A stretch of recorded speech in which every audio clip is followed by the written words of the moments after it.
Praise allot. ప్రభు అయినటువంటి యేసుక్రీస్తు నామములో మీ అందరికీ వందనములండి.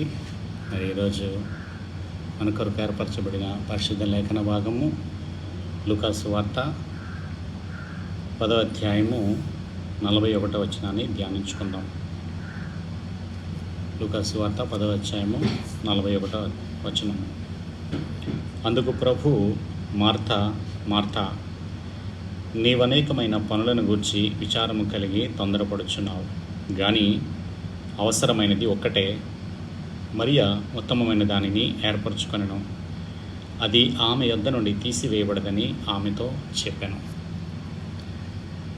ఈ లేఖన భాగము యేసుక్రీస్తు ప్రభువారు బెతనీ అనే గ్రామానికి వెళ్ళి మృతులలోంచి లేపిన లాజరు ఇంటిలో ఉన్నప్పుడు ఆ ఇంటిలో ఇద్దరు సహోదరులు ఉన్నారు. అందులో ఒక సహోదరి పేరు మార్తా, మరి ఒక సహోదరి పేరు మరియా. ఇక్కడ ఇద్దరు స్త్రీలు కూడా రెండు వేరువేరు పరిస్థితుల్లో మరి ప్రభు యొక్క పరిచర్య చేస్తున్నారు. మార్తా మరి ప్రభు కొరకు, తన శిష్యుల కొరకు ఆహారం సిద్ధపరుస్తుంది. అయితే మరియా ప్రభు పాద సన్నిధిలో కూర్చొని ప్రభు చెప్పే మాటలు ఆలకించినప్పుడు మరి మార్తా తన ఒక్క ఆవిడ ఆ యొక్క పనులను విస్తారంగా ఉండటం బట్టి చేయలేక ప్రభు దగ్గరికి వచ్చి ఈ విధంగా మనవి చేస్తుంది. ప్రభువా, నీకు చింత లేదా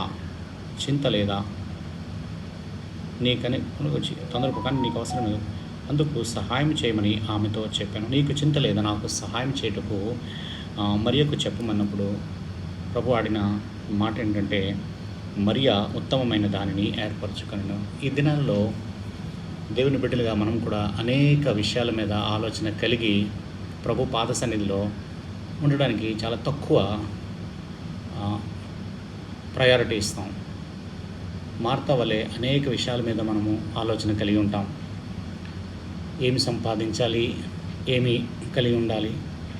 అయితే దేవుని వాక్యం తెలియచేస్తుంది, ప్రభు ఆయన నీతిని, ఆయన రాజ్యాన్ని వెతికినట్లయితే మీకు సమస్తం అనుగ్రహించబడుతుందని. ఇక్కడ మరియా ప్రభు చెప్పే పరలోక సంబంధమైన మాటలను ఆలకించి తన ఆత్మీయ జీవితాన్ని బలపరుచుకొని సమస్తాన్ని పొందడానికి ఇష్టపడుతుంది. మరి ఈ రెండు పరిస్థితులు బట్టి చూసినట్లయితే దేవుని సన్నిధిని కనిపెట్టి ఆయన చిత్తం ద్వారా మనం జీవించటే దేవుని యొక్క ఆలోచన ఉంది. పరిశుద్ధుడా, మహోన్నతుడా, సర్వశక్తిమంతుడా, చదవబడిన వాక్యాన్ని బట్టి ప్రార్థిస్తున్నాను తండ్రి.